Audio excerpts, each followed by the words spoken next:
시청자 여러분 안녕하십니까? 그 사람의 유승민입니다. 그 사람은 아라는 감탄사가 절로 나올 수밖에 없는 바로 그분을 모셔서 인생의 희노애락 그리고 속 깊은 이야기를 나눠보고 있습니다. 자, 오늘 모실 주인공은 어떤 분이신지 궁금하시죠? 이분은 수식어가 참 많습니다. 수식어가 소설가, 또 교수님, 방송인, 또 시민운동가, 또 한편으로는 정치인이라고 말씀을 또 드릴 수 있는데 가장 중요한 거 빼놓을 수 없는 단어가 있습니다. 바로 인간시장.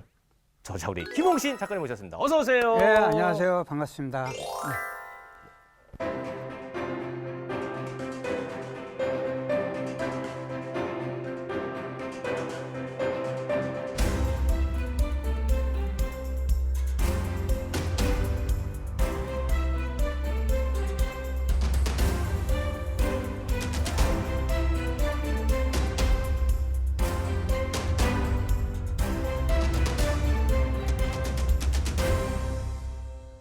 네, 소설가 김홍신 선생님 모셨습니다. 고맙습니다.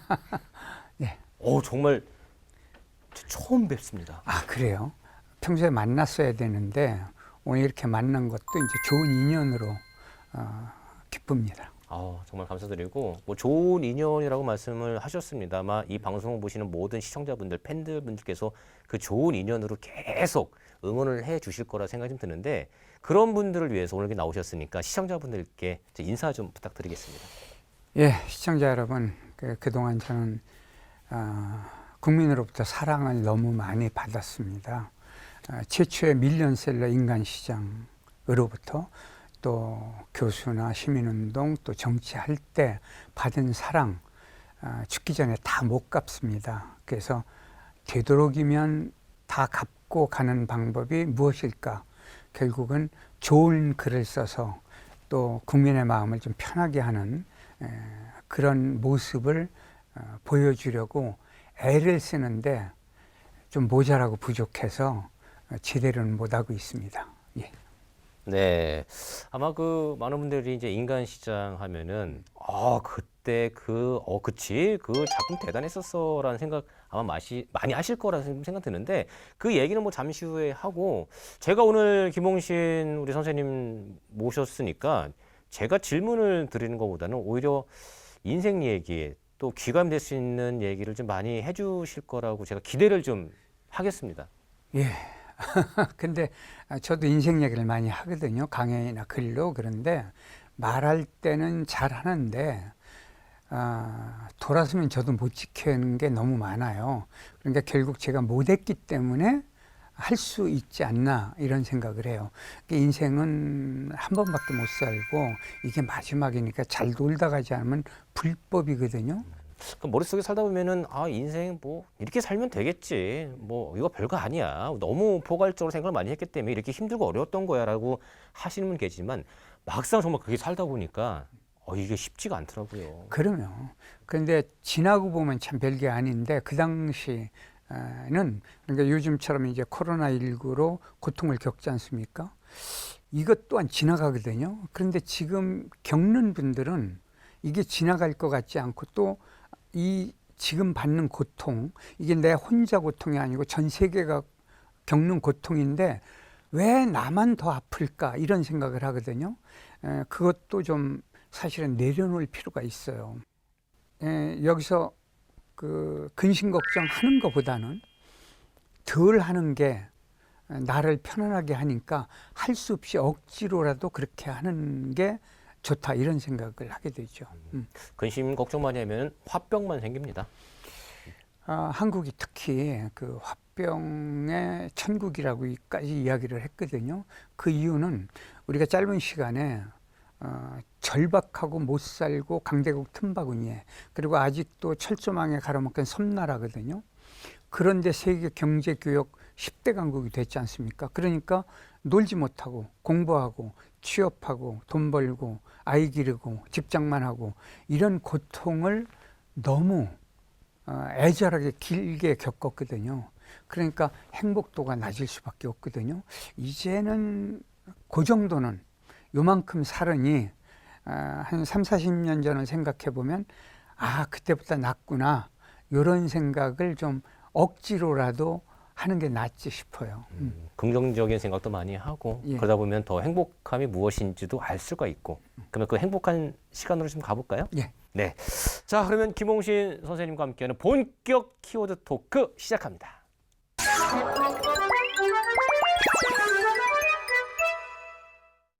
김홍신 선생님과 함께하는 본격 키워드 토크 시작하겠습니다. 저희가 뭐 판넬 준비했습니다. 예, 예. 사진을 뭐 준비를 했는데 이 모습하고 이 모습하고 별 저는 차이점을 못 느끼겠거든요. 예, 저게 언제적 사진인지는 모르겠는데 네. 저보고 사람들이 그런 이야기를 해요. 참 10년 전이나 지금이나 똑같다. 똑같으세요. 아니, 글쎄, 그 얘기를 듣고 화장실에 가보면 제가 진짜 안 늙었어요. 그런데 어떻게 푼수 없는 친구가 야, 너도 별수 없다. 폭삭 늙었네. 그 한마디 하고 화장실에 가면 진짜 주름도 많고 머리도 많이 빠졌고 막 이상해요. 그러니까 말 한마디에 제가 이렇게 훌러덩 넘어가더라고요. 근데 이제 저런 소리를 들을 때 무슨 생각을 하냐면 저한테 그렇게 격려해 주었다는 의미, 결국은 당신은 앞으로도 또 젊게 살아달라 이런 의미로 이제 받아들이거든요. 그런 것들이 인생에서 저만이 아니고 다른 분들도 아마 한국인들이 되게 평균 수명이 늘어난 것이 그런 이유가 아닌가 싶어요. 선생님 말씀 들어보니까 이제 긍정적인 생각이 미치는 영향이 대단하다는 거를 좀 느꼈거든요. 그럼요. 뭐 저도 그렇고 뭐 선생님도 그렇고 여기 우리 스태프분들도 건강을 생각하고 내가 20년, 30년 후에도 지금의 일을 그대로 할 수 있다는 어떤 믿음을 갖고 있으면은 그게 행복감 아닐까 싶어요. 그러면 그걸 이제 자가 체면이거든요. 자기에게 체면을 걸면 그렇게 사라질 수가 있거든요. 그래서 옛날 어른들이 낙담하는 표현, 나쁜 말, 자기를 부정하는 말은 가능하면 하지 말라 이렇게들 하셨거든요. 그게 아마 세월 지나고 보니까 어른들 말씀이 그런 거였구나 이렇게 뒤늦게 저도 깨닫습니다. 벌써 이렇게 좋은 말씀 해주셔서 아유, 별 말씀을. 어쨌든 뭐 저희가 본격 키워드 토크를 준비했는데 이 안에 내용 가지고 저희가 또 한번 이야기를 나눠볼게요. 예. 어떤 내용인지 한번 제가 띄워보도록 하겠습니다. 한국 최초 밀리언셀러 작가. 네. 바로 그분. 예, 제가 1981년 9월 초에 그러니까 아마 최근 8월 말쯤 나왔을 거예요. 그런데 나오자마자 한 달 반 만에 10만 부를 돌파했어요. 81년에 10만 부 돌파. 그러면 어마어마한 거죠, 그 시절엔. 그리고 이제 2년 한 몇 개월 뒤에 100만 부 돌파해서 대한민국 최초의 밀리언셀러로 이제 역사에 기록이 된 거죠. 그러니까 갑자기 사회적 대우가 달라지고 학력, 인물, 집안, 뭐 고향 아무것도 안 따지고 세상에서 이제 거의 장관급 대우를 해주고 또 공항에 가도 이렇게 대우를 해주고 예. 그다음에 그 전에 해외 다니기가 굉장히 저희들 때 어려웠습니다. 그렇죠. 허가 받고 나가야 되는 허가 거니까. 받고 또 지금으로 하면 국정원에 이제 교육도 받고 뭐 서약서도 쓰고 그랬는데 그냥 맘 놓고 외국 여행할 수 있게 프리패스. 대신 고통도 많았죠.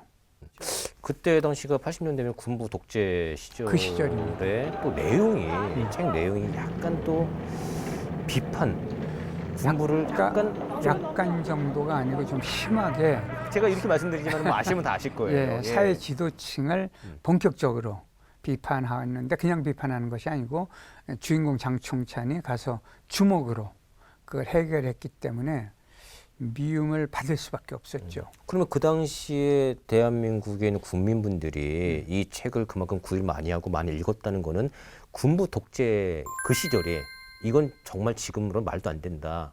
이 책을 통해서 오히려 더 습득할 수도 있었잖아요. 그러니까 이제 그 사람들 입장은 괴로웠겠죠. 근데 처음에 이게 지금 분들 잘 모르지만은 검열이 얼마나 철저했느냐면요. 신문에도 이렇게 빈칸들이 나오고 그랬어요. 검열 통과 안 되면은. 그 다음에 이제 뉴스도 토시 하나까지 미리 그 군 검열단에, 계엄 검열단에 검열필 도장을 찍혀야만 그대로 방송했어요. 허락을 맡아야만. 허락을 맡아야만. 근데 토시 하나까지. 그 다음에 방송국에 가보면 이렇게 발언하면 안 되는 것까지 칠판에 써 있을 정도였고, 그런 시절이었습니다. 그러니까 신문, 방송, 잡지, 책 모든 게 다 그 계엄 검열단에서 검열을 했거든요.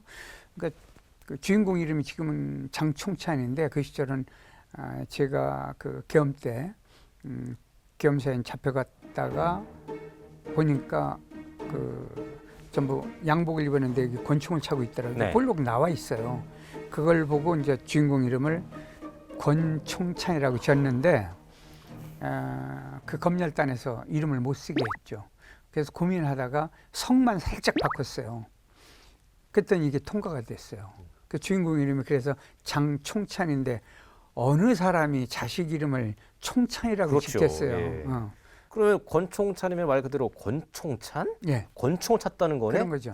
어허, 이래서 그거를 지워버리고 그랬어요. 장총찬으로 간 거예요. 예. 근데 그 뭐 칼빈이나 에만 이랬으면은 알아들었을 텐데 장총찬은 못 알아듣고 통과시켜 주더라고요. 그 당시에는 이 책을 이렇게 알린다는 게 쉽지 않았어요. 물론 이제 신문 광고를 그 조그맣게 했는데 이 대학가, 그다음에 이제 구로공단, 그다음에 해근로, 그다음에 군부대 이런 쪽은 인간 시장을 못 잊게 만들었기 때문에 굉장히 그 제압이 많았죠. 그런 속에서 저렇게 책이 팔렸다는 건 우리 국민이 참 위대한 국민이라는 걸 느낌으로 와요. 그러니까 보세요. 산업화, 민주화를 동시에 성공한 나라는 대한민국밖에 없거든요. 그러니까 그런 민족 정기를 가졌기 때문에 우리나라가 이렇게 잘 살게 됐고, 세계사에서, 그다음에 지금 코로나도 벌써 이 해결하는 방법이 외국에서 그 K방역이라고 부러워할 정도지 않습니까? 결국 이거는 그냥 되는 게 아니에요. 우리 민족의 정기인가 뭔가 있는 거예요. 거기에서 이제 제가 덕을 본 것이죠. 그 당시 이 책을 읽으신 분들이, 특히 남자분들이 본인이 주인공이 된 것처럼 갑자기 다들 불사조가 돼가지고 많았죠. 네. 왜냐하면은 가짜 장총찬이 굉장히 많았고요. 심지어는 가짜 김홍신까지 그렇게 해서 가짜 김홍신한테 속은 여성이 우리 집에까지 찾아왔어요.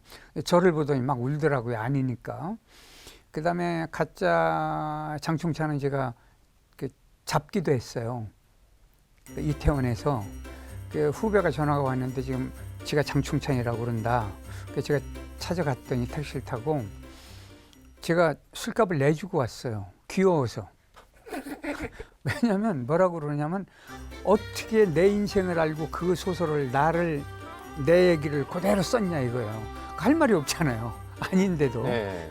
그래서 참 이런 친구들은 재밌는 친구구나. 그래서 제가 술값을 내주고 온 적이 있거든요. 아니 뭐 그때 당시에는 내가 장총찬이야 하면은 믿을 수밖에 없는, 확인할 길이 없었잖아요. 확인할 길이 없죠. 그런데 이제 저는 그 장총찬이라는 인물은 어느 한 사람이 아니고 여러 사람의 특장과 나쁜 점까지를 포함해서 한 사람을 이렇게 조합해서 만든 거 아니겠어요? 근데 이제 자기가 그렇다고 그렇게 하니까 사람이 귀엽더라고요. 그다음에 더 재밌는 건 그 최근에 이제 또 어느 방송에서 그런 얘기를 알려줬는데 가짜 인간 시장까지 있었어요. 책이 옛날 호롱불 켜고 리어카에서 저걸 팔았어요. 그 책을 파는 데서 가서 그걸 책을 샀어요. 그 봤더니 표지하고 뭐는 똑같아요. 그리고 안에 내용은 전부 엉터리예요. 그 좀 뭐라고 그럴까, 좀 음란한 왜 글들 있지 않습니까? 그거예요. 근데 이건 찾을 길이 없어요. 그 사람들한테 물어봤더니 짐 자전거 있죠. 짐 자전거를 타고 밤에 이렇게 몇 권씩 싸게 파니까 그걸 사가지고 인간시장 제목 때문에 사람들이 책을 사니까 그걸 팔았던 것이죠. 그런 경우까지 있었죠. 그러니까 인간 시장이 이제 뭐 어떻게 그 밀리언셀러, 굉장히 베스트셀러가 됐고, 그로 인해서 이제 드라마가 만들어지고 영화도 만들어지고 했는데, 그 당시 드라마가 그 M본부에서 만들어졌어요? 그 영화가 먼저 만들어졌는데 영화는 군부에서 그 이게 군사 정권에서 인간 시장 제목을 못 쓰게 했어요. 그래서 이제 그 22살의 자서전 무슨 뭐 작은 악마 이런 식으로 이름이 바뀌었고 그다음에 88년인가 그 MBC에서 그 처음으로 인간 시장이라는 제목으로 드라마를 만들었죠. 인간 시장이 드라마가 이제 88년도에 이제 그 MBC에서 처음으로 예. 방영될 때 이게 장총찬이라는 역할이 한국판의 루팡이다. 예. 이런 얘기가 굉장히 많았습니다. 그래서 이 배역을 누가 하느냐, 어느 연기자가 이 장총찬의 역할을 꿰찰 건지에 대한 기대감도 굉장히 많았을 것 같아요. 그래서 응모했던 사람이 굉장히 많았답니다. 근데 그 연출하는 선생님께서 저보고 선정을 해달래요. 어느 배우를 생각합니까? 그래서 이제 이건 내 작품이 아닙니다. 감독의 작품입니다. 정하십시오. 그랬어요. 그랬더니 그 박상원 씨를 데려왔어요. 그래서 제가 앉아서 악수를 하고 첫 마디가 커피를 마시면서 첫 마디가 이랬어요. 인생을 걸겠습니까? 그랬더니 인생 걸겠습니다. 그러면서 뒷말이 스턴트맨은 안 쓰고 본인이 다 하겠다. 그래서 그 자리에서 그러면 오케이. 그래서 불과 몇 분 만에 그 배우를 선정을 했어요. 둘이. 김종학 PD하고 함께. 그래서 하라. 박상원 씨가 그 장총찬의 역할의 그 이미지가 아마 많은 분들, 책 읽으신 분들이 상상했던 그 이미지가 아닐까라는 생각을 좀 예, 많이. 저도 그렇게 생각했어요. 예, 저도 그렇게 했거든요. 예. 그래서 방영이 이제 되고 나서 이 시청률이 어마어마했습니다. 그랬죠. 50%가 넘어온 걸로. 넘었죠.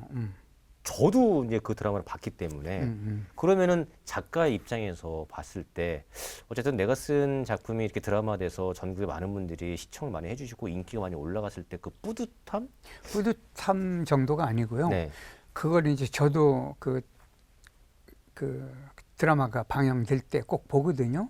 보고 나서 이렇게 전화를 해요. 김종학 PD한테 고생했습니다. 수고했어요. 이렇게 하는데 한 번은 이게 재밌는 일인데 거기 이제 도둑으로 나오는 그 사람 한 분이 이 남의 집 밤에 몰래 들어가서 이제 도둑질을 하는데 그 서랍 있잖아요. 서랍을 위에 걸 빼고 뒤지고 또 닫고 또 그래요. 그래 전화를 해가지고 아니 도둑이 닿질 않죠. 아래 거부터 열고 뒤지고 열고 뒤지고 열고 그냥 나가야지 위에서부터 열고 닫고 하는 게 말이 돼? 그랬더니 그건 생각 못했습니다. 그러더라고요. 그래서 이제 그런 일화가 있어요. 그럼 88년도에 드라마화가 됐었을 때 예.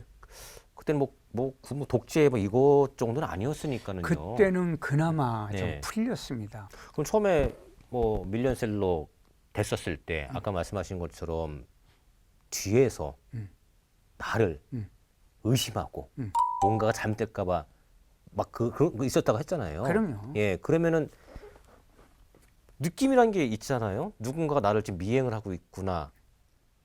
이게 굉장히 이 불안한 것들이 그 협박 편지를 보면은 너는 언제 어디서 어떻게 우리가 해칠지 모른다. 조심해라. 또 특히 애들 유괴해서 처치를 하겠다. 이런 것들 때문에요. 집안에 그 애엄마가 몸이 이제 굉장히 허약했는데 그것 때문에 이제 심장벽이 도지고 애를 데리고 그 도망도 가본 적이 있고 그다음에 이제 그 아이들을 그 학교 어리니까 데려다 주는 사람을 하나 고용할 수밖에 없었어요. 그래서 아이들을 데려다 줬다가 학교 끝날 때 되면 또 데리고 오고 이렇게 살 수밖에 없었고 저도 이제 불안하니까 집 안에도 항상 이렇게 방망이 같은 거 하고 등산 다닐 때 그 지팡이 있죠. 지팡이 끝에가 참 뾰족해요. 여기 날카로워요. 그럼 그걸 하나 항상 그 방 문 옆쪽에 놓고 있었고 그런 경우들 참 근데 불안해서 근데 그런 불안감이 하루 이틀에 끝날 문제가 아니었잖아요. 그런데요 그게 세월이 지나니까 저도 이제 익숙해져요. 참 묘한 거예요. 인이 박힌다 그러죠. 인이 박힌다고 그러죠. 그 말이 맞아요. 그리고 이제 아이들도 익숙해져 가지고요. 지금도 그 얘기를 해요. 옛날에는 이게 스마트폰이 없이 이제 가정 전화 안 해요. 그럼 밥 먹다가 전화 오면 받으면 이제 협박 전화거든요. 그러면은 아이가 어떻게 하느냐면 네네네. 그리고 이제 아빠 없다고 그래요. 그래 놓고 밥을 한 숟갈 먹고 또 들고서 뭐라고 그러셨죠? 그리고 또 놓고 또 밥 먹고 또 잘 못 들었는데 애들이 이런 게까지 가요. 그게 단계가 하도 심하면은. 그러니까 인간이 견디죠. 늘 불안한 게 오래 가면 그 사람은 못 견딥니다. 그럼 인간 시장의 내용이 군부 독재에 대한 어떻게 보면 저항인데 이런 내용을 알고 쓰셨을 때 어느 정도 그런 일들이 지금 생기지 않을까라는 생각 각오는 했죠. 각오는 하신 거예요? 네, 각오는 했죠. 자, 이걸 내가 굴복하면은 내가 지는 것이다. 그러면 차라리 안 쓴 것만 못하지 않느냐. 그러니까 굴복하지 않겠다. 그렇게 굴복하지 않겠다는 결심을 하게 되니까 그래 한번 해볼 테면 해보자 이런 이제 배짱이 생기기도 네. 하고요. 그 다음에 이제 주변에서 저를 보호하는 이렇게 그룹이 다 생겨요.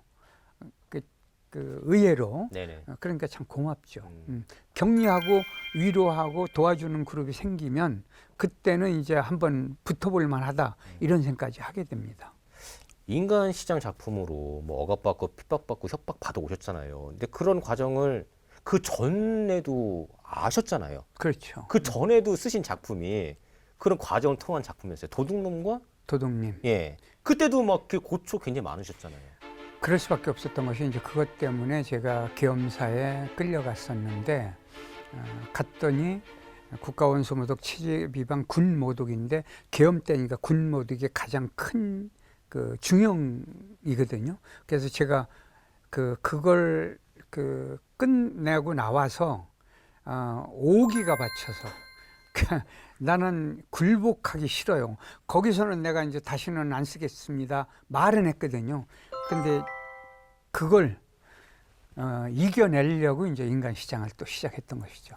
5기가 발동해서 예. 그 고초를 또 한번 겪어보자. 내가 이긴다. 그럼 5기가 대단하셨던 분인데 그럼 그 5기 많았던 어린 시절 얘기 좀 꺼내볼게요. 예. 어린 시절 고향이 네. 논산이시잖아요. 어떤 분이셨어요? 그 당시에 이제 쟤들이 초등학교하고 철로 중간쯤인데 이 기찻길이 있어요. 호남선 기찻길이 있는데 결국 싸우다 안 되면은 양쪽 패가 갈라져요. 그러면 철길이 있죠. 거기다가 밤에 이게 달 밝은 밤이 아니에요. 좀 어두운 밤에 양쪽 말하자면 이제 꼬마 대장끼리 둘이 누가 두목이 될 것인가 시합을 뭘로 하냐면 철길을 베고 누워요. 양쪽에서. 그래서 기차가 달랑 오면은요 심장이 지금도 저는 그 얘기만 하면 심장이 뛰어요. 팔랑 뛰어요. 그래서 늦게 일어난 사람이 이제 왕초가 되는 거예요. 그런 어릴 적 그 경험들 아마 이런 것들이 그 배심을 길렀던 게 아닌가 이런 생각을 세월 지나서 하게 됐고. 그래서 이기셨어요? 이겼죠. 어쨌든 뭐 그렇게 해서 글을 잘 쓰셔서 대학에 뭐 들어오셔서 계속 글을 쓰시다가 이제 뭐 이제는 뭐 엄연했던 교수님 되셔서 그 당시에 신춘문예 당선이라고 하면은 지금 보면은 뭐 서울대 법학과 들어간 것 마냥 프랜카드 걸고 막 그랬던 기억이 좀 있거든요. 어느 정도였느냐면요. 신춘문예가 당선되면은 이제 수백 편 중에 하나만 고르는 거 아니에요. 대수가 서울법대는 아무것도 아니죠. 그리고 신춘문예 같은 거 떨어지면은 속으로요 일기장을 보면은 그렇게 돼 있어요. 심사위원들이 그 제자들 당선시켜줬을 거야. 당선시킨 거다. 당선시켰을 거야. 그럼 이 빌어먹을 인간들 막 이렇게 이제 막 욕지거리도 하고. 그쪽 라인이 있었어. 그럼 이제 그렇게 생각했는데 제가 나중에 심사위원을 해보니까 그게 아닌 거예요. 불가능해요. 물론 이제 그 손이 안으로 굽는다고 결선에 올라왔으면은 이제 제자를 선택할 수도 있겠지만은 적어도 그런 심사를 하는 분들은 그런 정도로 말하자면 영혼이 비어 있는 분들 아니에요. 그걸 그때는 그렇게 생각 안 했어요. 그리고 왜 나는 이렇게 잘 쓰는데 왜 나를 선택 안 할까? 이런 이제 오해 같은 거, 나쁜 생각을 했었던 것이죠. 세월 지나고 보니까 그것이 저한테 또 공부가 됐던 것 같아요.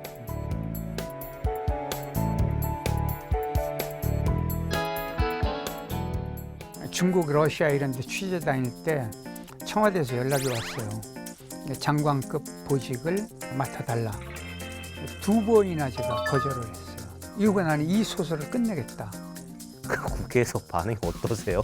처음에 저 들어가면서부터 왕따 당했어요. 거의 7, 8개월을 수정 작업하고 그리고 나서 이제 온갖 병을 얻었어요. 소설을 쓰려고만 먹으면은 그때의 그 공포 있죠. 7년간을 소설을 못 썼던 것들. 부부가 살다가 한 사람이 먼저 가면은 남은 사람이 누구나 다 저 같은 심정일 거예요. 근데 뒷얘기가 재밌는 것이요. 원고가 이제 걸로 들어올 거 아닙니까? 들어오면은 인간 시장을 서로 잊겠다고 다퉜다. 서로 잊겠다고. 네. 왜? 지금 이제 매주 하나씩 들어가지 않습니까? 그죠? 그러니까 서로 읽으려고 그 검열관들도 그랬다는 얘기를 뒤에 들었습니다. 본인들도 궁금하거든요. 예. 너 재수했는데 언제 소설 쓰냐 그래서 제가 7편을 썼습니다. 재수하는 동안. 그냥 가져와라. 가서 보여드렸더니 너 나하고 공부하자. 제가 이제 교수님한테 발탁이 된 거죠. 그랬으니까 이제 계속 평생 글쟁이로 사는 그 분위기가 그렇게 만들어진 겁니다.